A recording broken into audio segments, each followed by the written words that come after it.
certainly. So we've previously expressed our concerns as to the conditions of Dr. Knežević's detention.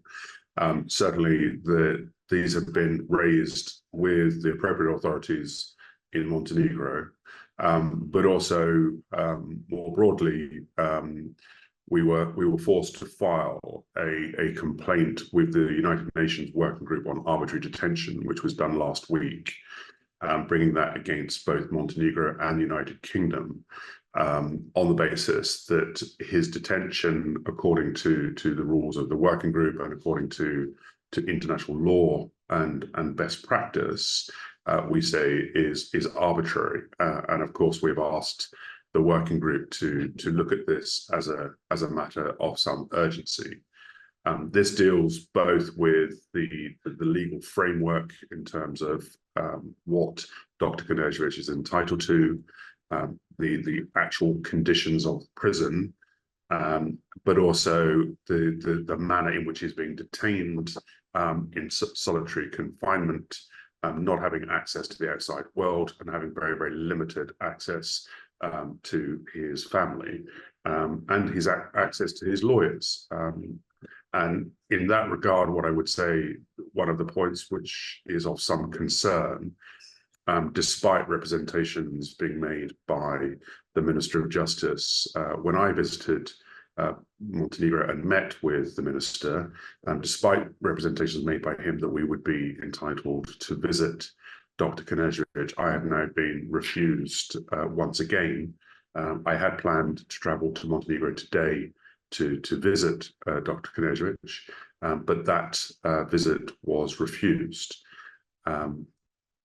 by the judge. And of course, we have informed the UN Working Group of that as well. The basis of the refusal was that Dr. Knežević is only entitled to have one extraordinary visit per month, and he had already had that. Now, we have made it quite clear that we're not seeking an extraordinary visit, we're not seeking a family visit. As his international counsel, we are entitled to a legal visit with Dr. Knežević, but unfortunately that doesn't seem to be understood by the authorities who are making these decisions. What does cause us very real concern is that had these matters been put to the English court during the extradition proceedings, both in terms of the conditions of his detention and the restrictions that would be placed upon him, then it is almost certain that the English court would have decided the case very, very differently. Well, ultimately, the Montenegrin authorities will have to answer that question to the UN Working Group as to why they consider it necessary to detain Dr. Knežević when he had been facing extradition proceedings for 4 years in the United Kingdom and had not breached any of those conditions during the entirety of that period, and had cooperated fully with the court and had presented himself and had even through me as his legal counsel sought to make arrangements for him to voluntarily surrender to the Montenegrin authorities. So there's no justification for them now saying that they can't release him on conditional bail with strenuous conditions as have been proposed. There is no logical reason for that. What the minister had previously stated was that, and actually the minister had stated even before Dr. Knežević was extradited, had stated publicly that there was an issue as to security, which was never put before the English courts, never put officially. And there are very real concerns as to them being able to provide him with security. What the minister has effectively stated is that they can only maintain security of Dr. Knežević if they hold him in detention. That, unfortunately, that is not a justifiable reason.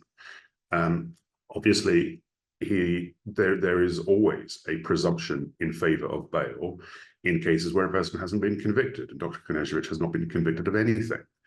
Unfortunately, there appears to be a presumption in favor of detention in the Montenegrin judicial system. But more worryingly, with Dr. Knežević's case, it would appear that their reasons for wanting to detain him, and I have to stress that this is speculation, but it is speculation based on what we know already about the case and what the authorities have tried to do to Dr. Knežević since he's been detained. But it would appear that the primary reason for him being detained is that they are trying to compel him to give evidence against other individuals in other cases. And that, of course, is improper use of the judicial system. It is improper to keep him in detention in order to put pressure on him to provide assistance in other cases.